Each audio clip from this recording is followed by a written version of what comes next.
Okay, let's talk about the HSC chemistry exams. I know the pressure's on, right? But what if I told you there's a way to get ahead? To have a kind of cheat sheet for the exam structure? Well, that's exactly what we're doing today. We are going to crack open the official 2026 Karachi Board model papers and build a solid game plan together. So here's the plan. First, we'll get a quick look at the whole exam setup. Then, we're going to dive into paper I. And after that, paper 2. And stick around for the end, because that's where we pull it all together into a strategy that you can actually use to study smarter, not just harder. All right, first up, the exam at a glance. You know, before you can win the game, you gotta know the rules. So let's get a handle on the official structure. And just so we're all on the same page, everything we're about to go through isn't guesswork. We're looking at the real deal, the official model question papers for the 2026 exams straight from the Karachi Board. This is your source material. So what's the big number we're aiming for? It's 85. Both paper I and paper 2 are worth 85 marks each. That's the target, that's the goal for each paper. Okay, let's get into the nitty-gritty. It's time to decode paper I. We're going to break down the first-year exam piece by piece so there are absolutely no surprises on exam day. All right, imagine it's exam day. You open up your paper, this is what you're going to see for chemistry paper I, whether you're in pre-engineering or pre-medical. So let's see what we're working with.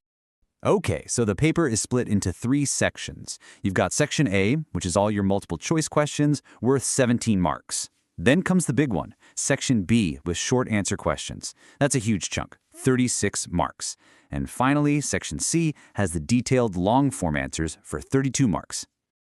Let's talk section A. It's pretty simple. 17 MCQs. The most important thing to remember here, they are all compulsory. You have to answer every single one. No picking and choosing in this section. Whoa, okay, let's just stop here for a second and look at that number, 36. 36 marks for section B alone. That makes it the single most important section in the entire paper. I mean, it's worth more than all the detailed answers. Seriously, how you do in this section can literally be the difference between a good grade and a great one. But here's the thing, and this is where it gets interesting. You don't have to answer every question they throw at you. So the big question is, how many do you have to answer? And here's the answer, straight from the paper itself. It says, answer any 9-part questions. That little word, any, is everything. It means they'll give you a bunch of questions, but you only have to pick 9. This is where you can play to your strengths. This is your secret weapon. And finally, to wrap up paper 1, you've got section C. This is your detailed answers section, and it's worth a solid 32 marks. So yeah, another really important part of the paper you need to be ready for. All right, we've got a solid grip on paper I. Now let's move on to the second year and see what's in store with paper 2. Let's see if the rules of the game stay the same. So, here we go, looking at the official header for chemistry paper 2. At first glance, it looks, well, pretty much the same. But trust me, there's a key difference hiding in plain sight. And yep, looking at the breakdown, the marks are identical. Section A is 17 marks, Section B is 36, and Section C is 32. So far, so familiar, right? Section A is a carbon copy of paper I. You've got 17 multiple choice questions, and you have to answer them all. Simple. So, we get to the big question again. That super important Section B.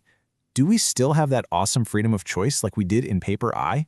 Well, the answer is kind of yes and no. You still have to answer 9 questions, that part's the same, but, and this is a huge but, there's a new rule, a twist that completely changes how you have to approach this section.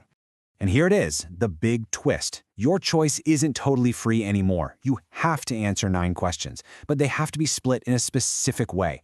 You must pick 4 from inorganic and general chemistry and 5 from organic chemistry. This is a total game changer because it means you can't just rely on your favorite topics. You have to be prepared across the board. Okay, let's step back and put all these pieces together. This isn't just random information. This is the key to building your strategic blueprint for doing well on this exam.